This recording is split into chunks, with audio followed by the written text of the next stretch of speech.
like your body self when and cut the brakes. Guys, it's Velocity here, and welcome back to another episode of Getting Over Your Fear of After Effects. Run.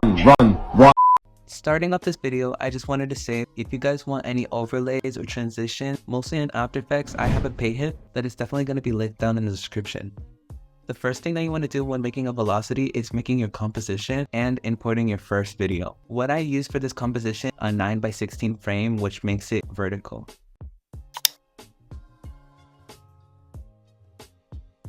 So now I added all the clips that I want to do on the velocity. What I'm going to do is I'm going to add sharpen and unsharpened mask. With unsharp mask, I like messing around with the settings a lot because this really depends on the clip that you have. For sharpen, I like using a value between 5 and 10. The next thing that you want to do is add Twixtor. This effect might not pop up on your After Effects, and that's because you need to download it. The next thing that you want to do is go over here where it says in FPS and out FPS, and you want to unclick this box. The reason being is because this input frame rate is usually a fixed rate. You want to change this to the frame rate of the clip that you have here. To check, you can just go to project. This one is exactly 30 frames per second, so that's what I'm going to put here. For motion sensitivity, it actually really depends on the clip that you have. If there's a lot of movement in the clip, you might want less, but if there's very little, you might want more. For this case, I'll do 78.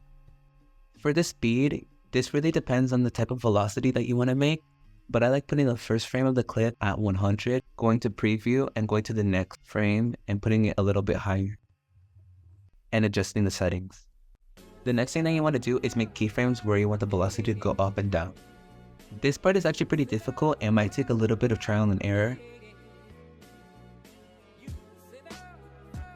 You might look at the velocity that you just made and not like it at all. And don't worry, I was thinking the same thing. There's a few more steps that we need to change. The first thing that I want you to do is click on this little button, which enables frame blending, which makes the velocity smoother. You also have to enable it on each layer. Click this twice. The next thing that you want to do is go into this drop down, go to Effects and Twixtor.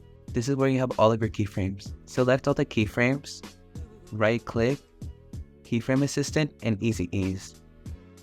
After doing that, you want to make sure that the speed value is still highlighted, and you want to go to the graph editor. If you're a new editor, you might be wondering what this is. Really complicated how to describe graphs. If you want to take it another step further, and if you have RSMB, what I recommend doing is going to Layer, New, Adjustment Layer. Next, you're going to want to clip this with the clip end. Go to Effects and Presets, and put in RSMB. Put this on the adjustment layer. Again, just like Twixtor, this is not an effect that comes with After Effects. You might need to download it. I like putting the blur less when there's more movement and more when there's less movement. So for this clip, I think I'm going to put 0.63. And for the motion sensitivity, I'm going to do 82. You can honestly just mess with these settings a lot because the end result depends on what you're looking for and what the clips show. Always remember, velocities are art. Yours might not look the best or what you were expecting the first time that you make a velocity, and that's perfectly okay. Editing is a skill that gets developed over time. If you watch this tutorial and you still don't understand something, please let me know in the comments down below. I will be so glad to help you. Thank you guys so much for watching this video entirely through. I hope your velocities turned out well. Please subscribe to my channel. Please check out my pay hit to see more content like this. Thank y'all for watching the video all the way through, and I'll see you next time.